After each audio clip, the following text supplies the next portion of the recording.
In this video, we will discuss about the queue data structure and some operations on that. So, a queue is a linear list of elements in which deletions can take place only at one end, called the front, and insertions can take place only at the other end, called the rear. Right?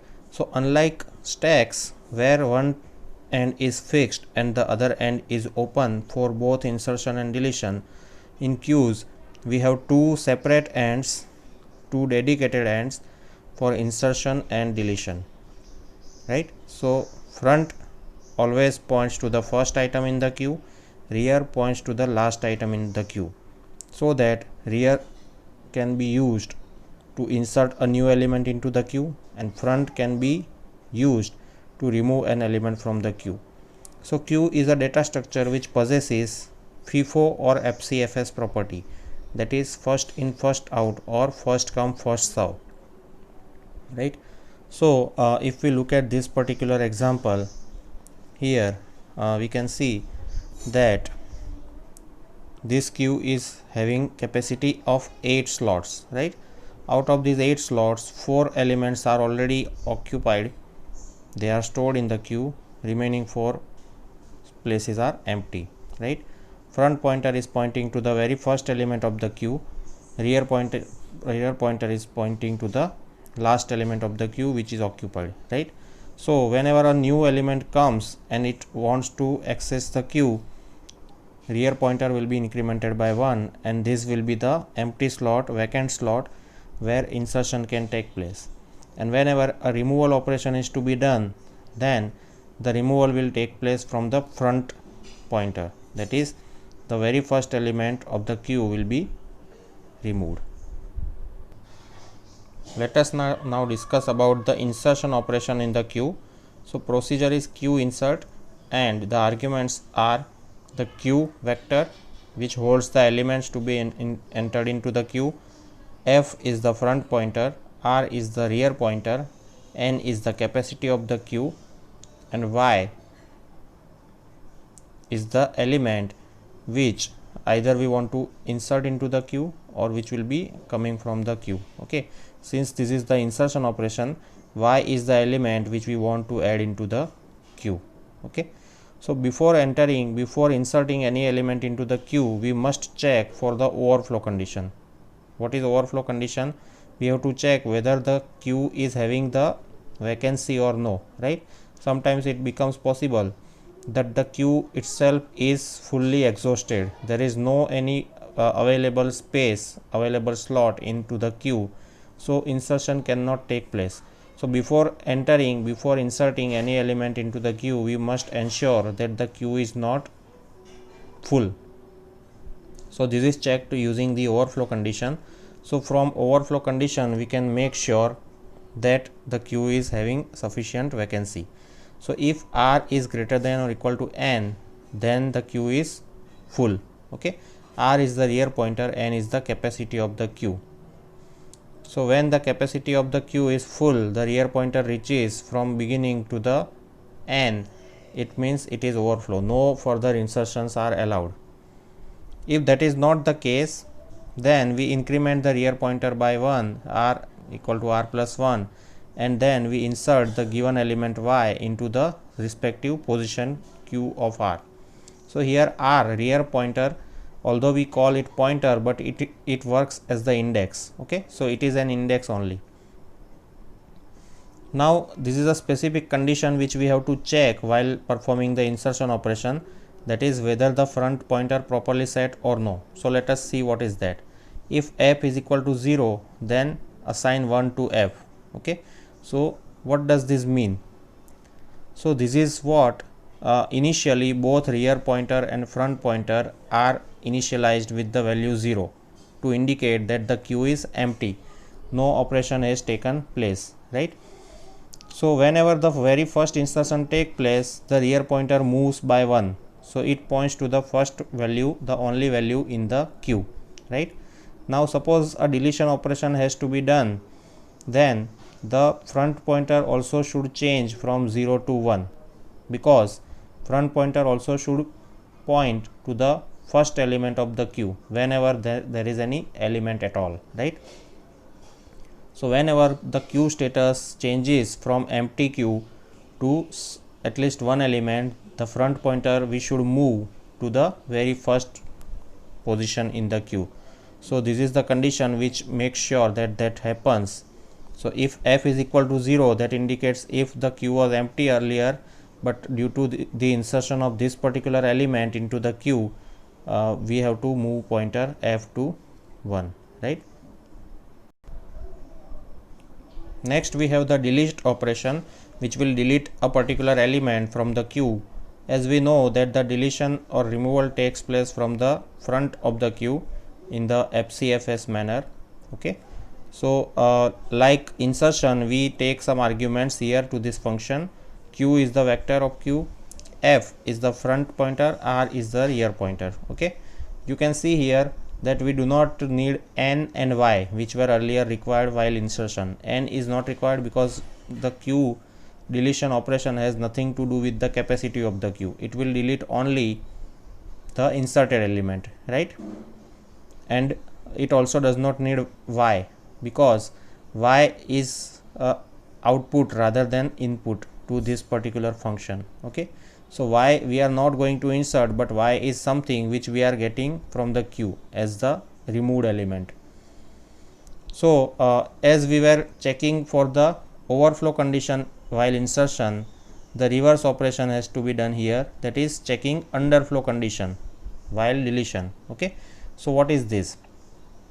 Sometimes a case arises when there is no element in the queue, but still you are trying to remove an element from the queue. Okay, that is called underflow error, right? So how do we check for the underflow error?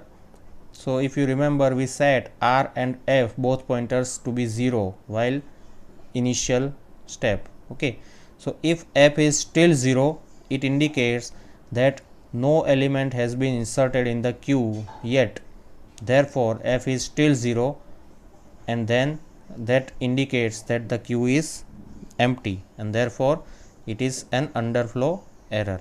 Okay, because while discussing about the insertion algorithm, we discussed that if the very first element is getting inserted into the queue, we are also incrementing the f pointer by 1. Okay, in that case f moves from 0 to 1. So if we check f is equal to still 0, then it is an underflow condition. If f is not 0, then we delete the element from the respective position, that is q of f. Okay, now there may be a possibility that after removing this element, the queue becomes empty. Okay, this happens when there was a single element remaining in the queue at any particular location, not necessarily first or last location. So at any location, it might be possible that a single element was remaining in the queue, and this you have deleted, right? So after removal of that particular element, the queue becomes empty. So how do we check that?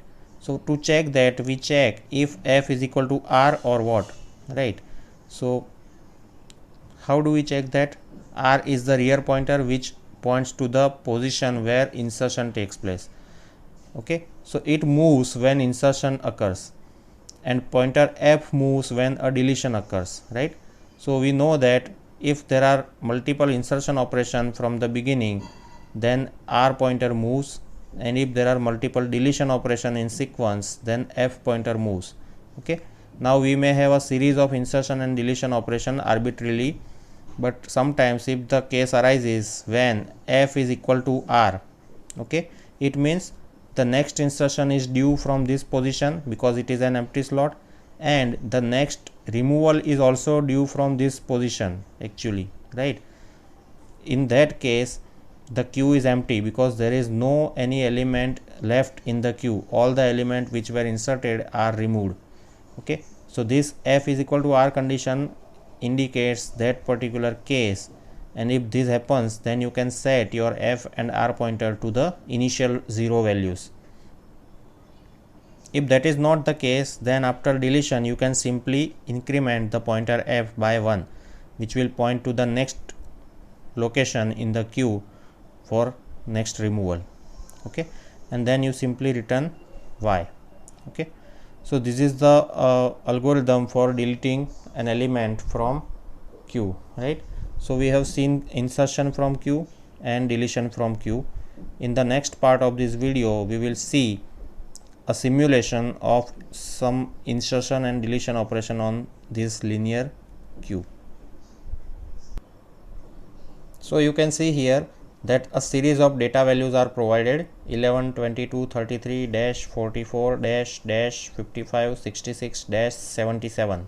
Okay, so here each value indicates that that value has to be inserted into the queue, and each dash symbol represents that a queue removal operation has to be done. Okay, so when a value is specified, you insert that element into the queue, and when a dash symbol is specified, you delete the front element from the queue.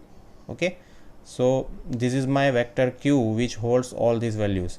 Now n is 6, which indicates that the capacity of my queue is 6. It can hold at most 6 elements at a time. Okay, so if you try to include more than 6 elements, it will not permit you to do same, right? So this is the case. So initially our queue will look like this. Okay, it is having 6 elements. So these are the 6 slots corresponding to each of those 6 elements, right? So now let us try to simulate this one by one. So let us focus on this particular case when the very first element 11 has to be inserted. Okay, so the operation is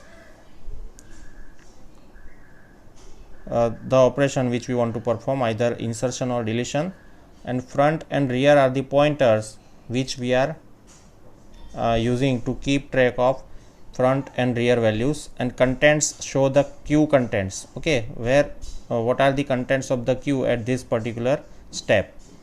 So as we know that we initialize the front and rear pointers with 0. Okay, so front and rear pointers are initialized with 0 value. At that time the queue is empty, so there is no item left or no item available in the queue. Next operation is 11. Okay, so as we know from the algorithm, whenever an insertion operation takes place, you have to first check for overflow condition. Okay, how do we check for overflow condition? If r is greater than or equal to n. Okay, so what is r?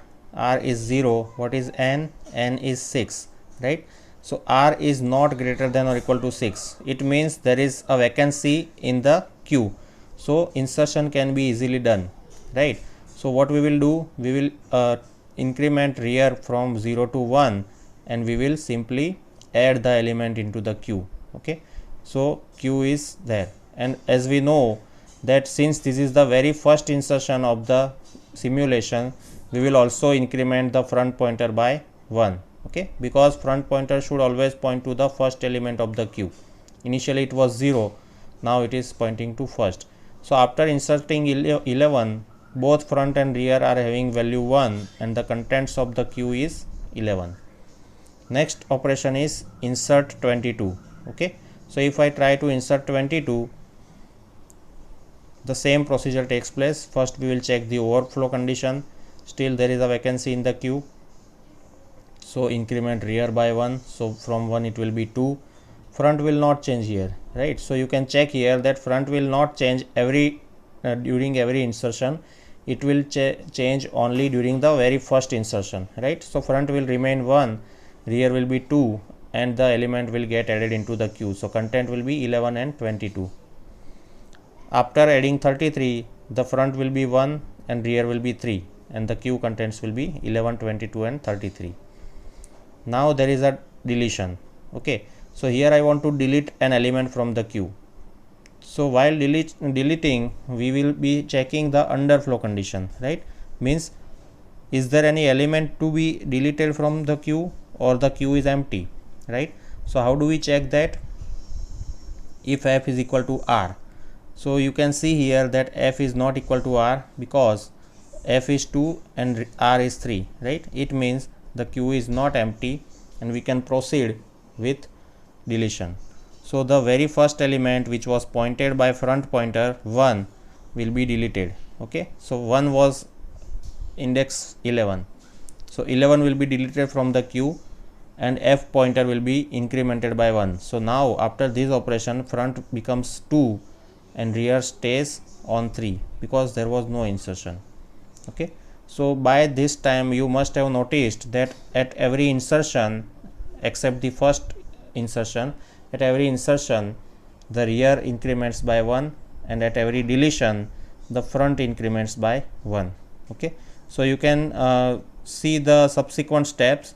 After adding 44, the front pointer is 2, rear pointer is incremented by 4 and the queue contents are 22, 33, 44. Then we have two back to back deletions in which the front pointer will be incremented by 1 by 1, 2 to 3 and 3 to 4, but rear pointer will remain the same, and we will delete two items from the front of the queue. So 22 and 33 will be deleted, so only 44 remains. Next is increment 55 and insert 55 and insert 66, which will increment my rear pointer from 4 to 5 and 5 to 6 respectively, and the queue contents will be 44, 55 and 66. Next is the deletion operation, which will be incrementing the front pointer from 4 to 5 and rear pointer will have no change. Queue contents will be 55 and 66. Next operation is insert 77. At that time the queue will the operation will be a check on overflow condition. Okay, you can see here that the rear pointer is 6 and the capacity is also 6. So actually R is equal to N, right? So what R is equal to N indicates? It indicates that there is an overflow, means the queue is full now. There is no any available slot to add an item into the queue. Okay, so it will not permit you to add the element into the queue. So this operation will not be working and it will not be able to insert 77 into the queue. So after this operation your queue content will still be 55 and 66 only, and it will generate an overflow error, right? So in this particular example we have tried to simulate the linear queue with a set of operations, right? So I hope that you understood this. Okay, so you can also simulate similar operations in other sequence, and you can check for overflow underflow condition, and you can learn how to use both insertion and deletion in linear queue, right? Thank you.